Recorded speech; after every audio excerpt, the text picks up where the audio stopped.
Hey, it's Prerak, and in this video, we're adding tinted glasses to my 2016 Polo GT.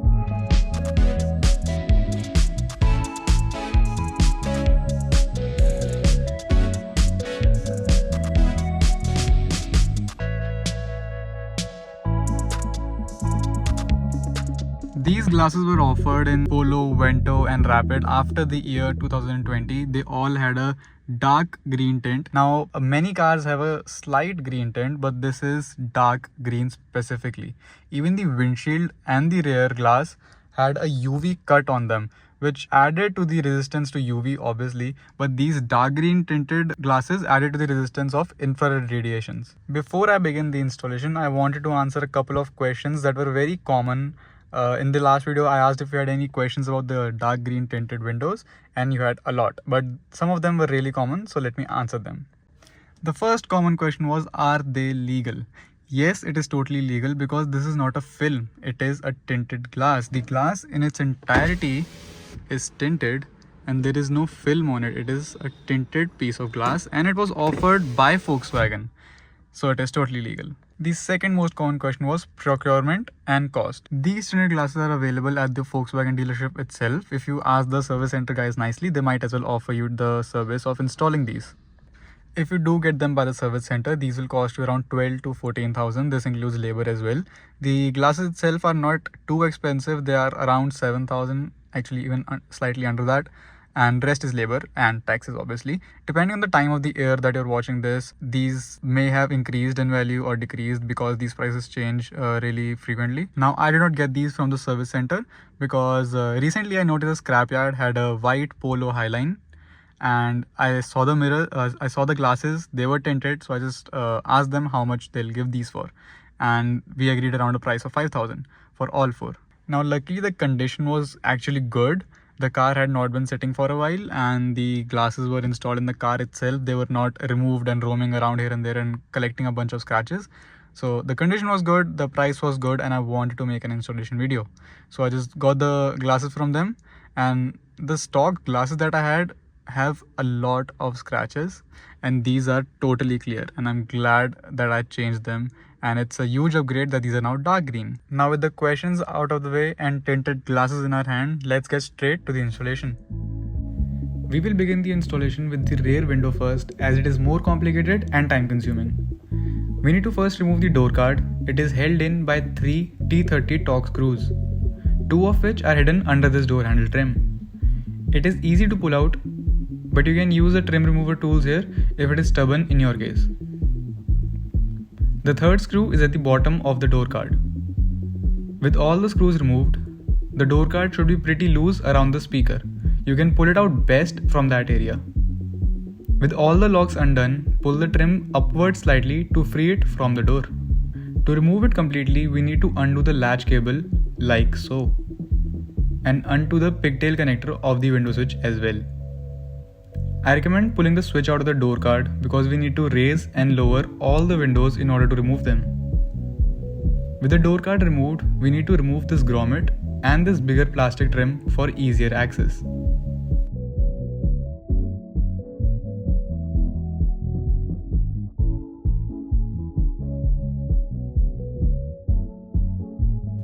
With these removed, we need to lower the window till the point we can see these two spread locks.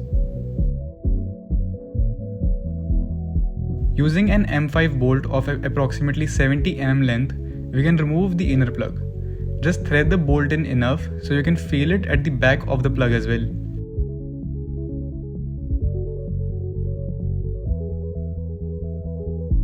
Using a pair of pliers, we need to pull out the center plug out. Be as gentle as possible in this step. Everything is connected to a tempered glass, which does not like to flex a lot. With some persuasion, you will be able to pull the center plug out. Now the spread lock has no tension on it and it can be removed easily in either direction. With these removed, it is recommended to unplug the regulator motor as well, so we don't accidentally roll up or roll down the mechanism. There is a chance for the cable to get messed up. Now that the glass is free from its mechanism, we need to remove it from the door. In order to do that, we need to undo the entire window frame. There are 2 locks that you need to pull out first on each top corner. Then this rubber trim needs to be pulled upwards gently as to not bend it. Then we can work on removing the rest of the frame. We need to first push out the top section out of the chassis of the door, then it can be pulled up.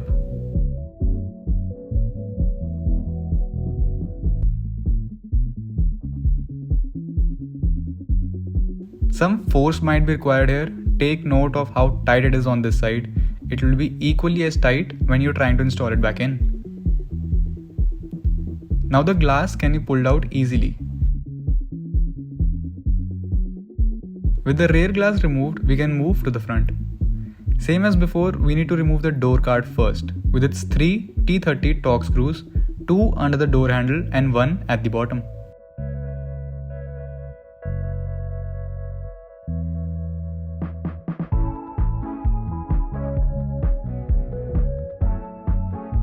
The door card can then be pulled out once the locks are undone.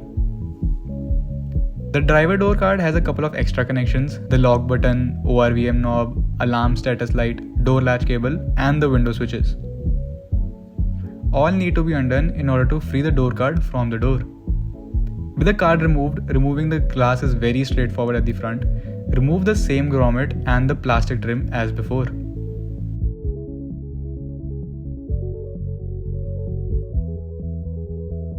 Remove the window switches from the door card and plug them in. Lower the window till you see these 2 T30 Torx screws through these access holes. Loosen both of them up a couple of turns. Then the glass can be removed gently at this angle.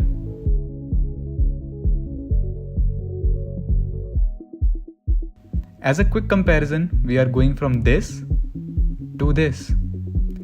Let's quickly install these in the car as well. Using the same angle as before, the front glass can be slid into its place. I said using the same angle as before. There you go.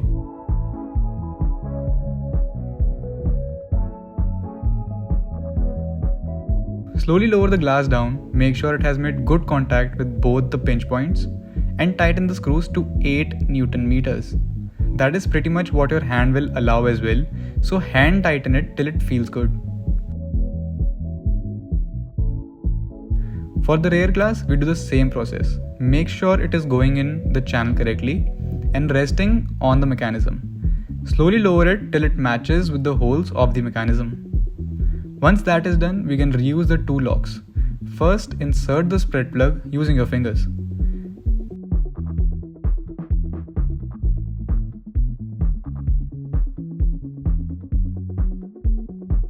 Then the plug can be pushed in as well. It has a different taper on its end, so make sure to push it in this direction. Then we can screw in the M5 bolt and pull it out till it sits flush with the spread lock.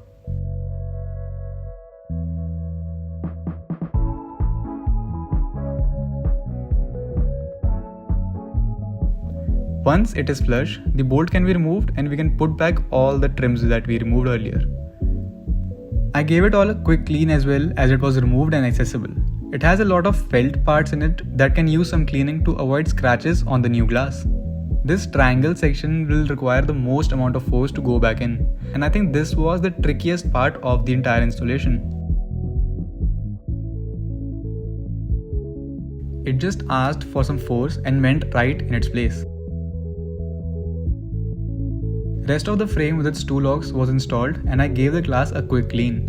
I started to work on putting back the door cards and noticed this particular door card had a lot of locks missing or broken. So I replaced them with new ones and put the door cards back on exactly how I removed them.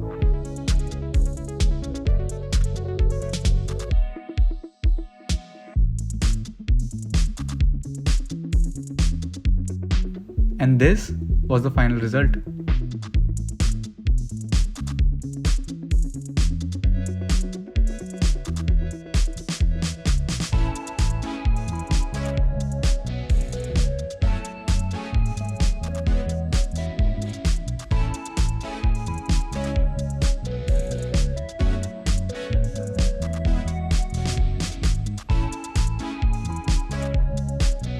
So I've been using these dark green tinted glasses for about 2 weeks now, and they are great. Not only do they make the car look a tad bit better, but the intake of infrared radiations has reduced greatly as well. I can feel that the sun doesn't have as much effect as it used to. You know, when it hits a certain part of your hand or your leg, it starts to feel really hot all of a sudden, but it doesn't feel as hot now.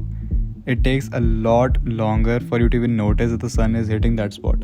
So yeah, the infrared radiations have stopped by a great extent, and even the cabin feels really cozy and circulated now because the glasses have blocked some of the light. So overall, this upgrade was a huge success. I think it's worth every penny spent, and I highly recommend every owner to go for this because not only is it legal, but it's not too expensive either.